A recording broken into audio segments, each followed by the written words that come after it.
Hello and welcome to the channel, and welcome back to another drift setup video for GT Sport. This week it's another requested video, and this time the request has come from JAR Gaming. They've asked if I can make a video on both RX7s. Now I have previously done one for the Spirit R, so this time I'm going to be taking a look at the RX7 GTX from 1990. Now the same person has also said that they would really like to see me do a commentary while I'm actually drifting in game, so after I've gone through the settings there will be a brief video showing me doing exactly that. Don't get too excited, it's nothing amazing, but watch this space, maybe I'll be doing a few more live commentaries in the future. Today's build that I've done for you for the RX7 is a little bit twitchy, but at the same time it gives you a level of control that I don't think you get with many cars. It's very cheap to buy in games, so there's nothing stopping you from having a quick go with this one. I would again like to say a big thank you to all of you that have subscribed so far. Your support is really encouraging me to continue making these videos. If you haven't subscribed yet, make sure you do. I've got new videos coming out every single week. If you enjoyed the video, please make sure you hit the like button. It really helps the videos grow and gets them seen by a lot more people. And use the comment section down below, just like JAR Gaming did, to let me know if there's any builds you'd like to see me do in the future. Also, if there's any other games you'd like to see me play here on the channel. I'll take you over to the settings now, where I'll explain a little bit further. With the RX7 here, you are going to need some mileage points. Now with this one, I can't remember whether you need to go all the way up to level 5 or not, but just keep an eye on it. With the power ratio, you're taking it to 200% there, which will give you a max power of 407 brake horsepower. The weight reduction I've taken up to 4 and dropped that all the way down to 88, which will leave you with 1,100 kilograms. The traction control for this build is set to 0.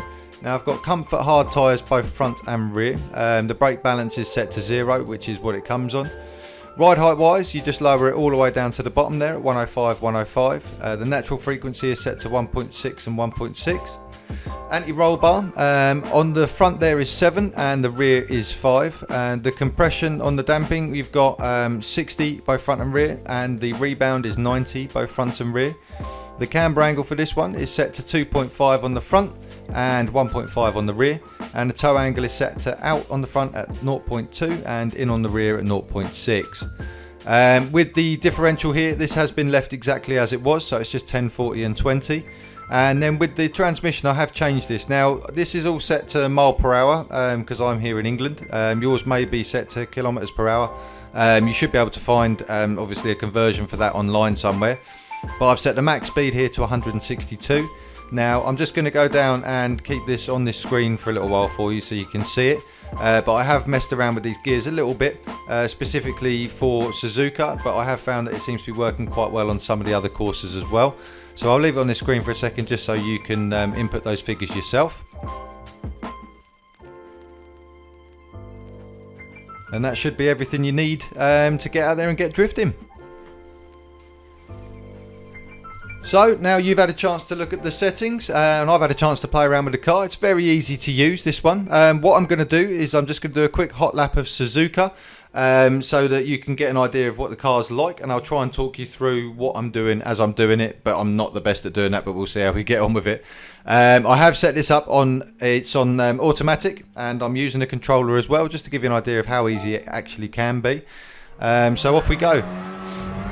Now with all of these, it's always easiest to just dab the handbrake on the way in, and then as you can see, if you keep an eye on the accelerator pedal there just to the right in the middle of the screen at the bottom, it shows you how I'm feathering the throttle, and also the brake will come up on the left hand side of that, so you can see as and when I'm doing that too.